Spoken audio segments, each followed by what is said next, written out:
So let's take a look now at example number 2. Let's see what we have here.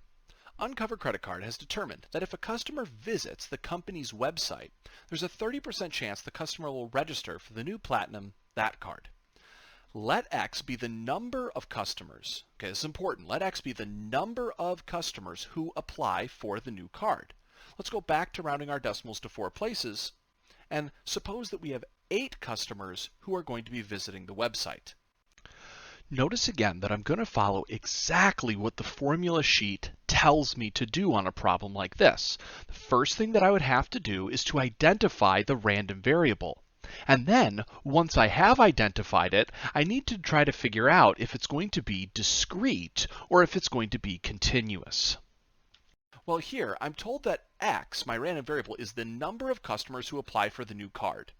Okay, well, that's definitely discrete because I could count up on my fingers or using tally marks the number of customers who sign up for a new card. So it's definitely discrete.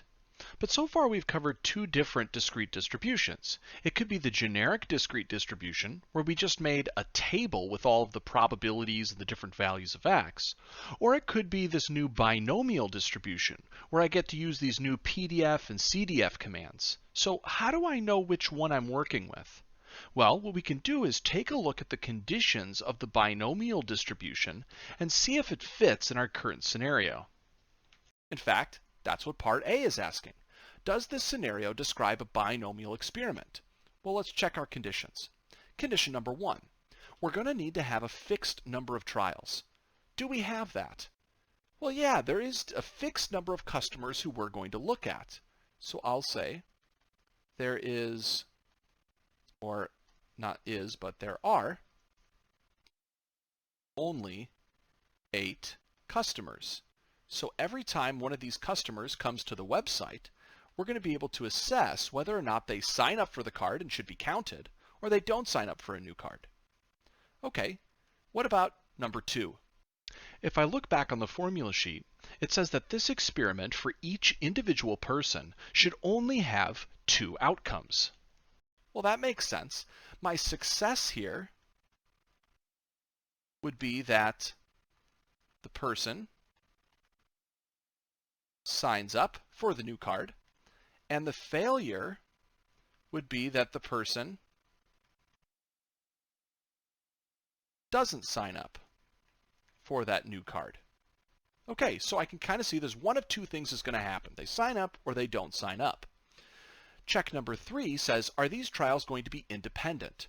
Well, if I think about this one here, I could probably assume that it's maybe pretty reasonable to assume that there's independence here. What one person does in terms of signing up for a card isn't necessarily going to affect what another person does. Now, typically in a question, I'll never suggest that assuming independence is a good idea. But for the sake of argument here, let's pretend that we actually know that this is definitely 100% independent events. So I can say events are independent. Check number 4 says, well, what's the probability of success? So the chances that somebody signs up for a card, chances that they sign up, we're told is going to be 30%. And so we ultimately have that P should be equal to 0.30. So again, we've met all of the conditions here to be a binomial experiment. And so we should definitely be able to answer this question, yes. So again, all we're doing is progressing down the formula sheet. We've found the random variable. We determined that it was discrete. We did some checks to confirm that a binomial distribution seemed to fit here. And so then we should move to our next box, which would be establishing our parameters of n and p. But fortunately, we already know these values. We said that n was going to be equal to 8 and p was going to be equal to 0.30. And so now after all of that, we're ready to start visualizing a table and start using our calculator commands. Now, in part B here, I ask us to suppose that we have 8 customers and construct a probability distribution. Now, if I go ahead and construct this completely, it would take a long time. And so actually here, we're not going to go ahead and construct the entire table. In fact, I'm going to advise that you pretty much never construct the entire table, but you quickly think about its general form. Well, I should know what the different possible values of x are. If I'm going to have 8 customers who show up to the website, I should have 0, 1, 2, 3, 4, 5, 6, 7, or maybe 8 customers total that sign up for the card. Those are really the only options. I can't have more than 8 customers sign up for a card because there's not more than 8 customers who are even visiting. But across from those, I don't have their probabilities. But what I know is that using Binomial PDF, I can get those probabilities whenever I want.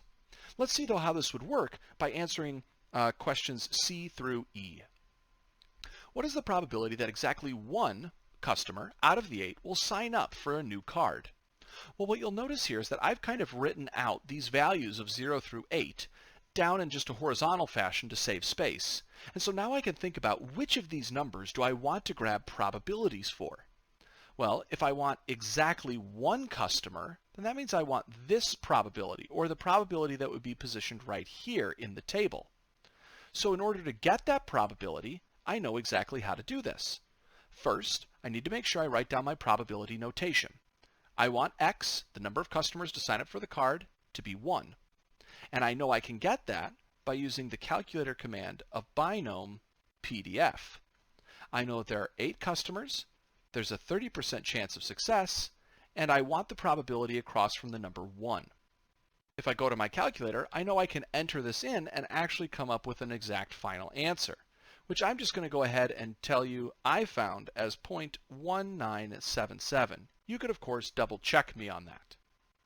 For part D, let's see what this says. What is the probability that at most 6 customers, okay, so at most, at maximum 6 people sign up for the card? Well, that would mean that I'd be okay with 6 or less people signing up for the card. I'm okay with all of these different scenarios. And now I can think, well, that means up here in the table, I want a whole bunch of probabilities, and I'd like to add them all together. And of course, I can write that in probability notation as I want x to be less than or equal to 6. And I know I can easily grab this with a Binomial CDF, where I have 8 customers, 30% chance of success, and I want to stop at the value of 6. If I go ahead and I type all this into the calculator, you could double check me, but I get the answer of 0.9987. Let's take a look at this very last one here in part E. What is the probability that at least 1 customer, so 1 is the least number that I want? Okay, then that means that I want all of these options. I want to find the probabilities associated with all those x's and add them all together. Now notice again, this is not a value that I can find by using a Binomial CDF, because CDFs always start by going from 0 and up to some stopping point. However, I can notice that if this number 0 is the only number that I don't want, what I could do instead is to say that to find the probability that x is greater than or equal to 1, I could take 100%, the total probability, and subtract off the only probability that I don't want, which is, of course, the same as saying 1 minus a Binomial PDF with 8.30 and 0. So I could actually go ahead and type all this into my calculator, and if I did, I'd end up with a final value of 0.9424. Okay, so hopefully this gives you an idea of some of the ways that we can attempt to try to use these calculator commands to quickly access information from a table that's not even fully completed or filled in.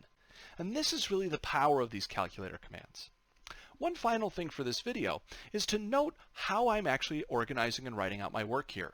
Notice that I am writing down all the stuff that I would expect you to write. You would always need to include probability notation. You should always include what you're typing into the calculator, so if you did something wrong, I can maybe at least give you partial credit. And of course, you should give me your final answer rounded to 4 decimal places.